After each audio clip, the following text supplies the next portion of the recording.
And Zach, you could go first, man. What's on your mind?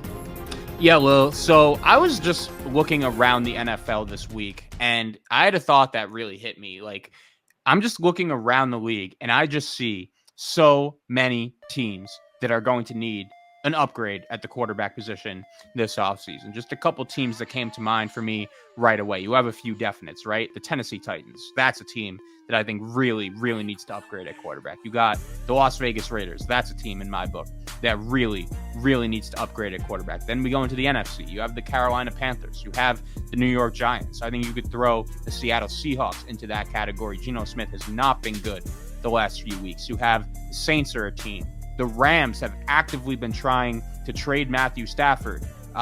He's an older player. You don't know how much great football he has left. The New York Jets, we know their struggles. They might just be so inept that Aaron Rodgers could just retire this offseason, and they'll be looking for a quarterback. There are so many teams in the league right now that I think are in need of an upgrade at the quarterback position. But then I go to the college game, and I think this draft class has some boom or bust potential. It could be good. It might not.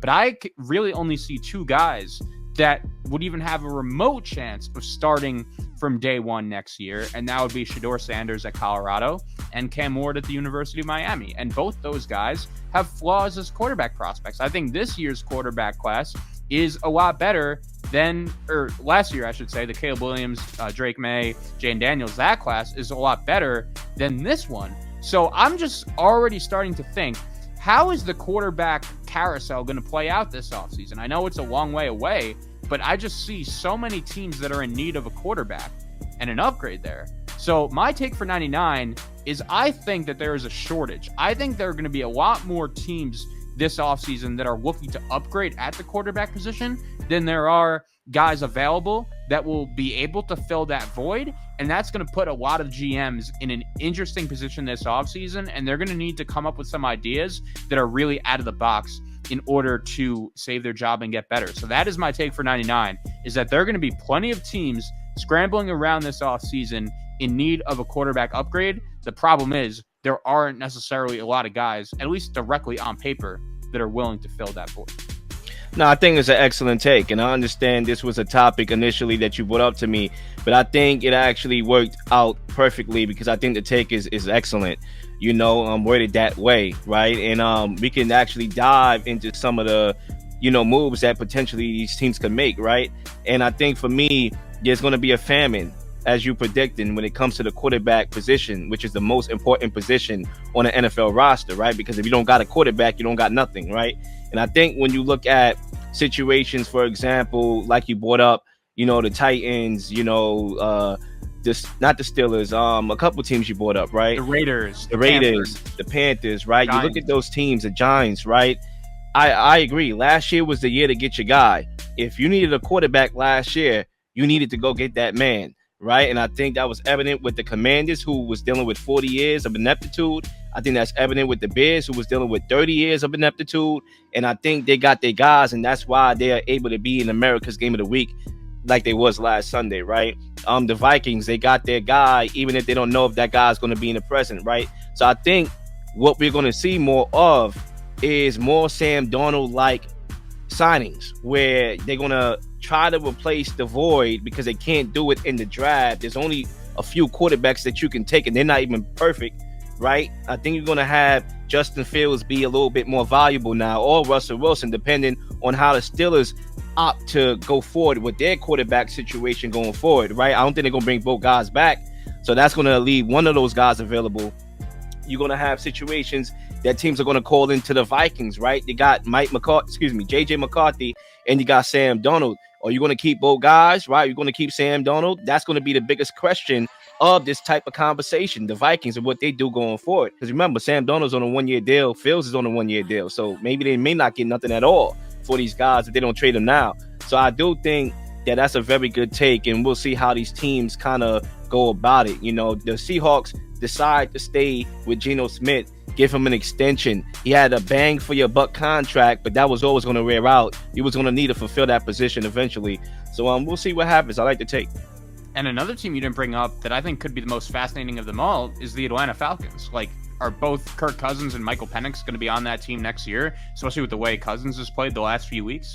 Who knows? Exactly. You got a lot of teams with two quarterbacks.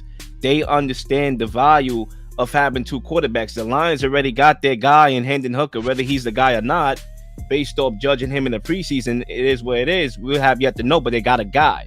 So teams realize the value of having quarterbacks, and a lot of these teams have quarterbacks, multiple, and there's going to be a lot of hungry quarterback teams. So we'll see how that pans out. But yes, I'm going to end here with my take for 99.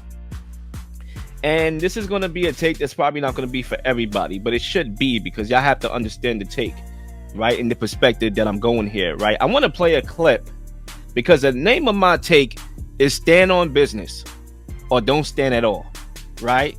And I want to play a clip from Nick Bosa, from the 49ers, right? Because he did something random. I'm not sure if y'all saw it post game. I want to play it and react to it.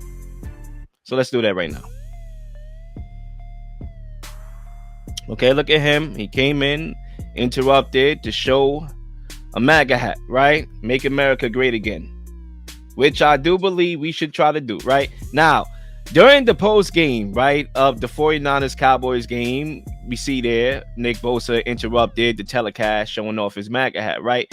And he was asked after the game to, what was it about, right? So he had an opportunity to stand on business and explain why he did what he did. And he said it was an important time in the country. Didn't give no context, didn't do nothing. Now, let me be clear here. I don't think nobody should be upset with Bosa for supporting who he's supporting during the presidential election. In fact, I might be voting for the same person he's voting for, right? But the reality is, if you have a mic, if you're going to go out there and show the world something abruptly when you would not even ask, stand on business. Explain why. If you're being asked, why are you voting for Donald Trump, right? Say that the country's a mess.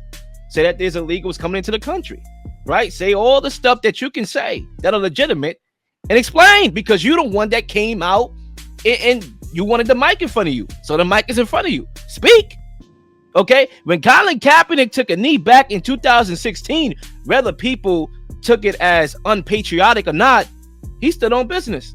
When asked why he took the knee, he gave his explanations. Okay? Nick Bosa failed to do so after voluntarily interrupting the telecast. Okay? And now you look at a couple years ago, right? And we talk about, Nick Bosa. He came out and tweeted a couple years ago, Colin Kaepernick is a clown for protesting. So you mean to tell me Colin Kaepernick can't protest, but you can? Because what you're doing is a form of protest. It's just different protesting.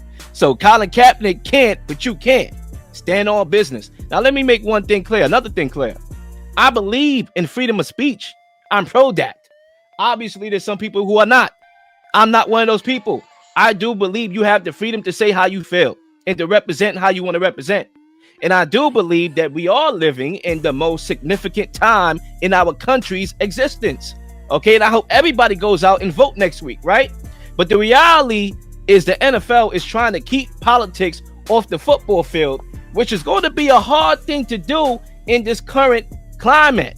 Okay, but if players like Nick Bosa are going to come out and make political stances, they're going to have to stand on business or don't stand at all. Stand down. And that's my take for 99.